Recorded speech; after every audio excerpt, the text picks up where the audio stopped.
प्रशांत किशोर ने कहा कि तुम जीतने की बात छोड़ो, दूसरे नंबर पर आकर दिखा दो, मैं मान लूंगा कि रामगढ़ की जनता में तुम्हारी पकड़ है। हमको क्या लड़ा रहे, हमको क्या लड़ा रहे? और रामगढ़ में किसको लड़ रहा है तो बुलाओ अपने नेता को, तेजस्वी यादव को। तो समीर भाई ने कहा है पहले कि बुलाइए तेजस्वी यादव के यहाँ लड़ाने, और हम यहाँ लड़ जाते हैं और देखिए कौन जीतता है। कर लीजिए फैसला, एक वर्ष तेजस्वी जी लड़ जाए, एक वर्ष हम लड़ जाए, यही रामगढ़ से लड़ जाइए। तो स्वराज जीत का कितना दावा कर रही है? अरे जीत हम अपना दो बात है, जब स्वराज जीत हार का दावा नहीं करे, जब स्वराज की बात किनारे हमने कह दी, लेकिन प्रशांत किशोर चुनाव जानने, लड़ाने और आकलन करने के लिए ही आप हमको जानते हैं, देश जानता है। हम उस आकलन के आधार पर बता रहे हैं कि आरजेडी जगदानंद सिंह और उनके बच्चे, रामगढ़ की जनता सबसे ज्यादा अगर किसी से नाराज है तो उनसे नाराज है, और उनकी लड़ाई इसकी है कि वो तीसरे पर रहेंगे कि चौथे पर रहेंगे, पहले दूसरे की लड़ाई में वो है ही नहीं। अब कौन अभी पहले दूसरे में है ये आपको हमसे ज्यादा जानकारी है। जब स्वराज न लड़े तब भी हम आपने सोच समझ कर बोल रहे हैं, जब स्वराज अगर नहीं भी रेस में है तो भी जगदानंद सिंह के लड़के आरजेडी यहाँ तीसरे नंबर पर है, आपको हमसे ज्यादा जानकारी है।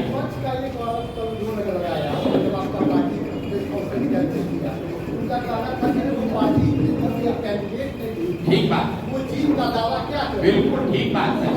अब देखिए, एक विद्यार्थी है जो परीक्षा के केंद्र तक जाते जाते पढ़ रखे अपना नोट रिवाइज कर रहा है, एक विद्यार्थी है जो दारू पी के 2 दिन पहले ही कह दिया कि अब तो परीक्षा पास हो गए। हम वो विद्यार्थी हैं कि परीक्षा लिखने तक पढ़ते हुए जाते हैं, रिजल्ट जब आएगा तब आपको दिखेगा कि कौन पढ़ कर गया और कौन दारू पीकर पहले सो गया। चुनाव आयोग ने निर्धारित किया है समय, 20 से 25 के बीच में नामांकन होना है, तो 25 से पहले होगा, हमारे लिए रिलैक्स नहीं होगा। 20 को जो नामांकन किया उसका भी फाइनल 28 को ही होगा, उसका भी वोट 13 को ही पड़ेगा। ऐसा नहीं है कि आप खुद के पहले नामांकन करके तो वोट आपको पहले मिल जाएगा। हम तो सबसे पहले तराजी की घोषणा किए, उस समय दूसरे दल वाले कहाँ थे? बेलागंज में, इमामगंज में सबसे पहले दल स्वराज ने दावा किया, दल घोषित उम्मीदवार घोषित किया, उस समय ये लोग कहाँ थे? संभव है कि हमारी रणनीति का हिस्सा है, पहले उनको घोषित करने दीजिए, उसके बाद ये तो सब रणनीति का हिस्सा है कि किस सीट को हमको पहले अनाउंस करना है, किस सीट को बाद में अनाउंस करना है। हम तो आपको ये कह सकता है कि इनको तो प्रत्याशी नहीं मिल रहा है, तो देखिए 5 को आदमी बैठा हुआ है यहाँ पर, प्रत्याशी नहीं मिल रहा है, ये तो बात है नहीं। इनमें से किसको चुनना है? अब जगदानंद सिंह को तो पता है कि हम लड़ेंगे, उसके बाद हमारा बेटा लड़ेगा, बेटा के बाद उसका बेटा लड़ेगा, तो उस नजरिए से आप किस चुनाव की बात कर रहे हैं? हम तो आपको घोषित कर दे रहे हैं कि 2029 में भी आरजेडी का उम्मीदवार कोई जगदानंद के लड़का ही होगा, उनका परिवार का ही होगा, उनको क्या किसी से पूछने की जरूरत है?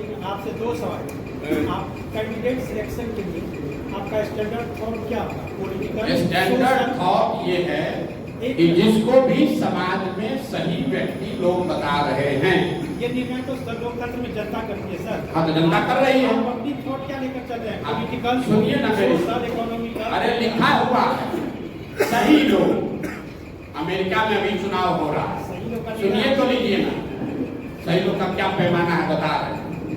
अमेरिका में अभी राष्ट्रपति का चुनाव है, वहां एक ओर से रिपब्लिकन पार्टी के उम्मीदवार है डोनाल्ड ट्रंप और डेमोक्रेटिक पार्टी की उम्मीदवार है कमला हैरिस।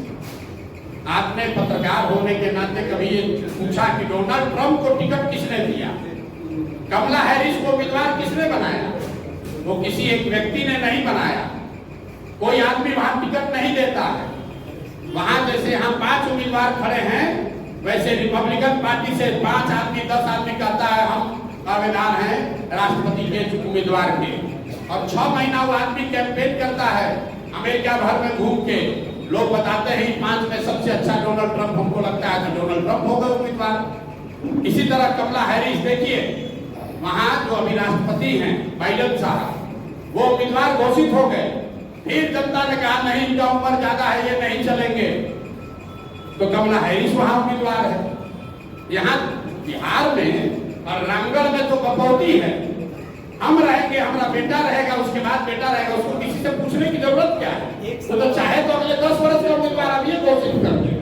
एक सवाल और सर, आपने विगत जो चुनाव लोकसभा में किया उसमें आपकी भविष्यवाणी या के साथ आपका जो आंकड़ा था वो फ्लॉप था, आपने इसको स्वीकार किया। फ्लॉप रहा। आप कैसे स्वीकार करते हैं? आपको ज्यादा जानकारी है क्योंकि आप पत्रकार हैं। फ्लॉप रहा, आप सुन लीजिए। हम जान रहे हैं आप कहाँ आ रहे हैं। हमने लोकसभा चुनाव से पहले 6 महत्वपूर्ण बातें कही। पहली बात कही कि अगली सरकार भाजपा की एनडीए की ही बनेगी और उसमें ऐसा लगता है मोदी जी ही प्रधानमंत्री बनेंगे। आज देश में किसका सरकार है? भाजपा का है, एनडीए का है, मोदी प्रधानमंत्री है। दूसरी बात मैंने कही कि जो मोदी जी के प्रति लोगों में जो पहले श्रद्धा, जो आग, जो अंधभक्ति थी, उसमें बड़े पैमाने पर गिरावट दिख रही है, वो भी आपको दिखा। तीसरी बात मैंने कही कि मोर और लेस जितना भाजपा को सीट पिछली बार आया था 300, उतना ही सीट आएगा। ये बात ठीक है, ये गलत हुआ। हमने क्या कहा? जो स्थिति पहले 2019 में थी वही रहेगी। तो वोट शेयर के मामले में भाजपा को 2019 में 36% वोट आया था, इस बार 35.13% वोट आया है, 0.7% कम आया। सीटों के मामले में 300 के बजाय 240 आया है, जो बड़ी गलती है, जिसको आप फ्लॉप बता रहे हैं। तो भैया हम भगवान तो है नहीं, स्टैटिस्टिक्स भी है, वो एक आकलन है।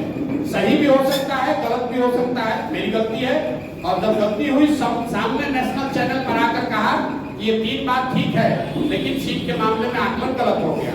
चौथी बात क्या बोली कि कोई भी कितने भी मोदी जी को सीट से जीत कर आए, 250 आए या 300 आए, तीसरे टर्म में मोदी जी अपने पहले और दूसरे टर्म के मुकाबले कमजोर प्रधानमंत्री होंगे। वो आपको दिख रहा है।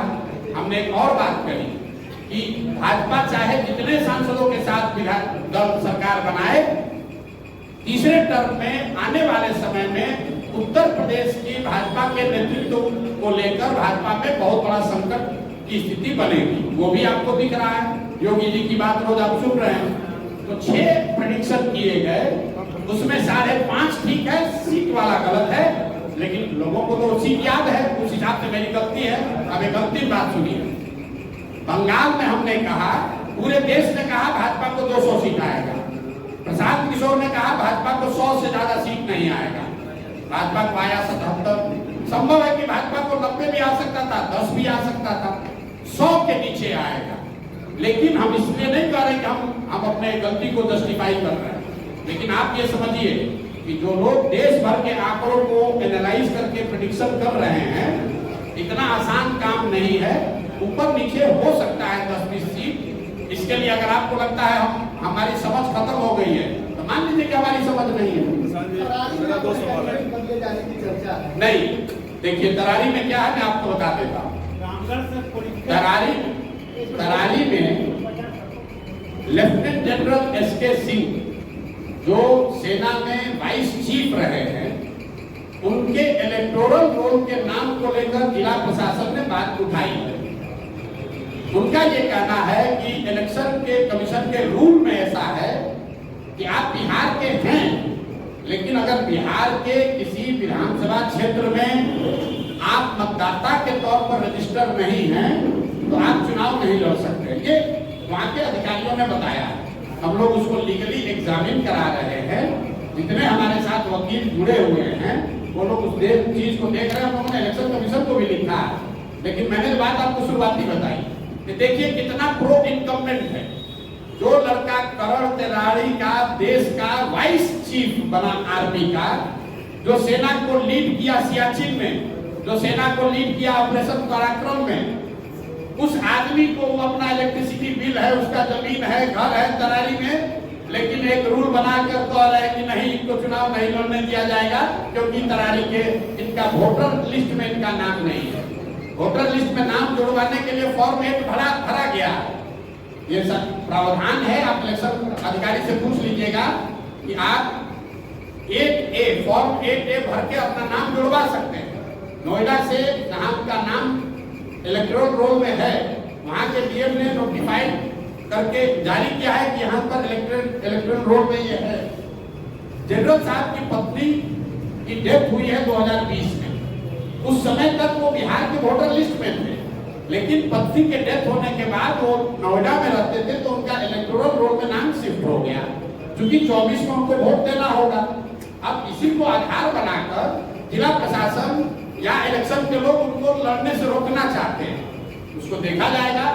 लेकिन इस तरह की चीज तो लोकतंत्र में आती ही रहेगी। आप व्यवस्था के सामने खड़े होइएगा तो जो वहाँ बालू माफिया है, जो हजारों करोड़ रुपया लूट रहा है, वो इतना आसानी से थोड़ी छोड़ेगा। लेकिन जल चुनाव के पीछे हटने वाला नहीं है। जनरल साहब वहाँ खड़े हैं, प्रशांत किशोर यहाँ नहीं लड़ रहे हैं, लेकिन प्रशांत किशोर का कोई भाई कोई सिपाही लड़ेगा और यहाँ पर राजनीतिक जमींदारी जिन लोगों का है उनका बोरिया बिस्तर समेटेंगे। उसी तरीके